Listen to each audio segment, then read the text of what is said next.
Hey teeth lover, welcome to today's episode where we are talking about something that's like a hot topic in dentistry as of late. And there's not a day I don't go without talking about this, whether it be a client or a hygienist that I'm chatting with. But nonetheless, we're talking about ergonomics. And I love that there's such an awareness around this nowadays.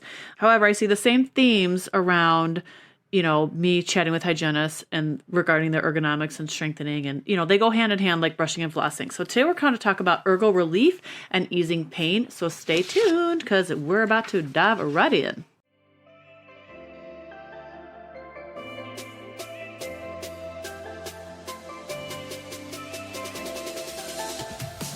Hey there! Welcome to the Lift for Longevity podcast, where our goal is to build our strongest, healthiest body.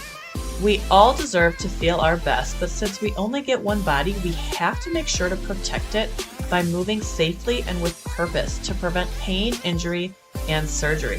I'm your host, Brianne, and I'm a fit pro turned business owner and also a girl mom.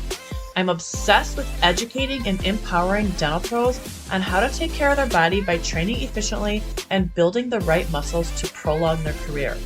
I know you're tired of spending time working out but still dealing with annoying aches and pains, getting rid of your pain temporarily only to have it come right back just a few hours later, or feeling like you never have any energy. You wish there was a long-term solution to get rid of your pain for good.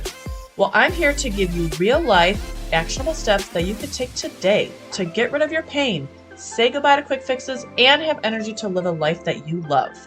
So if you're ready to get stronger, enjoy your life outside the operatory, and have longevity in your career, grab yourself a high-protein snack and let's get to it. So ergonomics. Okay, first off, I'm going to preface this episode by saying I am by no means an ergo expert, the farthest thing from it. But what I wanted to talk to you about today is essentially ergonomics and strengthening. So, I kid with hygienists when I'm chatting with them because I'm like, it's like dentistry is getting a facelift, right? We're all about like strengthening and using ergonomic tools such as loupes and saddle stools and instruments and all the things. So while this is a great thing, don't get me wrong, I see a lot of common themes when it comes to ergonomics. So, and one thing I hear as well is, it's not really covered in school. They kind of brush through it and then you're like a new grad, you're nose deep in someone's mouth and just, it all goes out the window. And, if you're 10 years in, you have really bad habits, so on and so forth. So of course, there's things that we need to do, right? We need to be aware. I talked about earlier in the intro about how we're creating awareness. It's that body awareness. So, we can't change anything if we're not aware of it. But at the same time, I couldn't tell you how many hygienists tell me like, I'm really good with ergonomics. Some people say I should be better, but at the same time, I always have the same response. Like, look, your ergonomics can be perfect, but when you're dealing with muscle imbalances, you essentially can't have good ergonomics. So for example, my client Molly, I'll share with you, I think she bought a chair as she was joining my program, a saddle stool, not a chair. And she was telling me, Brianne, she's like, my back is hurting more. And it was a custom one, so it wasn't like she just bought a generic one on Amazon.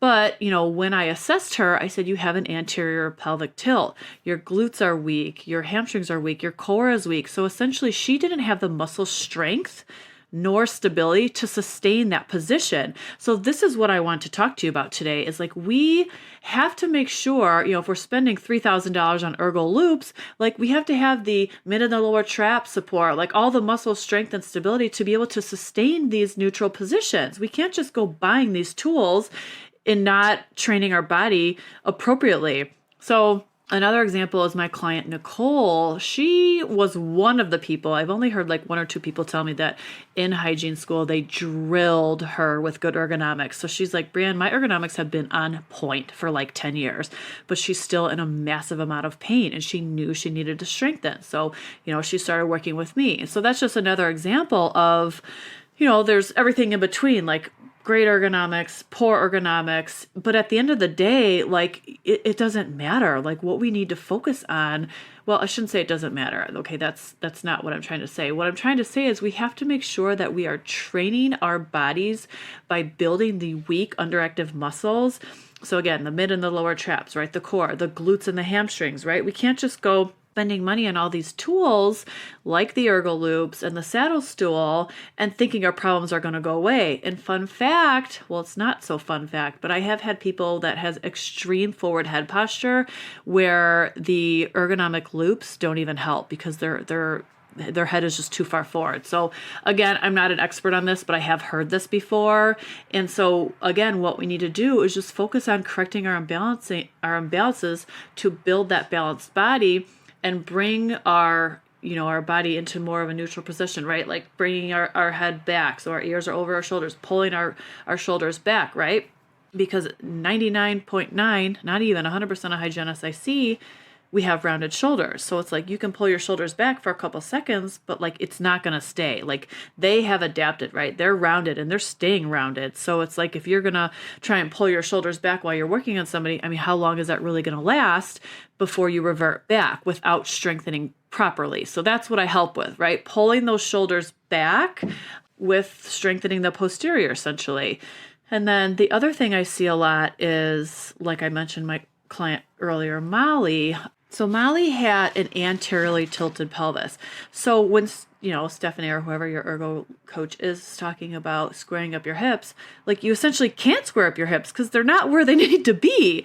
So that's a really common pelvic tilt I see. But then I also see that tilted pelvis, right? And so it's misaligned, right? Either the left hip's hiked or the right hip's hiked, depending on which side you lean on towards when you practice. But that's an issue, right? So it's like we need to get to the root of the problem, right? Our muscles are following our bones and our joints. And so we need to just realign everything back to neutral.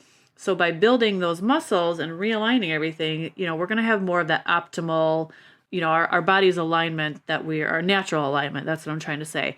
The other thing is I've had people literally leave clinical to do like outside sales, whether it be, for Crest or whatever. And they're like, Brianne, I'm worse. And I hate to hear that. But at the same time, it's like, I'm sure you are, because just because you left hygiene doesn't mean your body's fixed. Like your imbalances don't go away. They're there until we do something about it. So, if you aren't sure, or maybe you are sure, a lot of people tell me they're like, I'm practicing good ergo and, I know there's something off. I'm leaning my patients back. I'm trying to stand, like whatever you're doing in your control, like doing all the things proactively, still something's missing, something's off. It's strengthening the appropriate muscles. I hear this all the time. And then once somebody works with me, they're like, oh shit, like now I get it. But the other thing I want to mention too is like all of these little nuances, right? Like keeping your hips square, keeping your chin tucked, or not having a death grip on your instruments. Like these are all things that roll over into fitness training, right? Like if you're holding a dumbbell or a kettlebell, like you don't need to death grip it, right? Your forearm's already like totally overactive just from, the nature of your work. Or like, keeping your hips square, like that's another thing when you're strength training, like you want to have that core engaged, tailbone tucked, rib cage down, like your hips should be square, your core should be tight. Like that's rule number one, having your wrists straight, your shoulders pulled back and down. Like these are all the same exact cues that you're hearing, during your workday, or if you're getting assessment from your ergo coach, Stephanie, or whomever, it's the same thing. So it's like these ergonomic little tips and tricks and tools, they roll over into strength training. So I just, again, want to encourage you, like, A, the whole point of talking to you about this is like to strengthen the right muscles, but B, it's just to have that awareness, because if you're working out, you're not paying attention to what you're doing, you're not aware of your body's mechanics and what it's doing, working out, or in the operatory, if it's just out of sight, out of mind, like we can't change anything, right? So I think the first thing I just want to reiterate is like, be aware of your posture, of your body.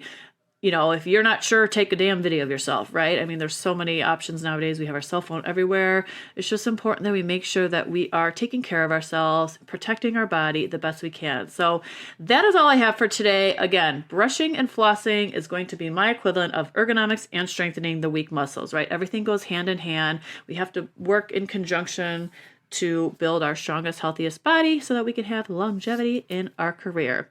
So let me know if you have questions, shoot me a DM, and I will catch you all next week.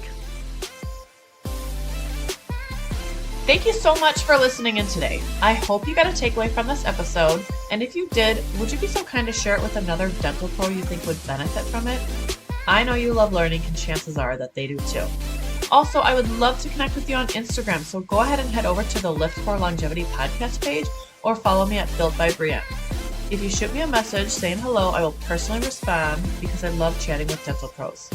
Before you go, though, I want to let you know that I appreciate you and what you do, and I hope to chat soon. Until next time, stay strong.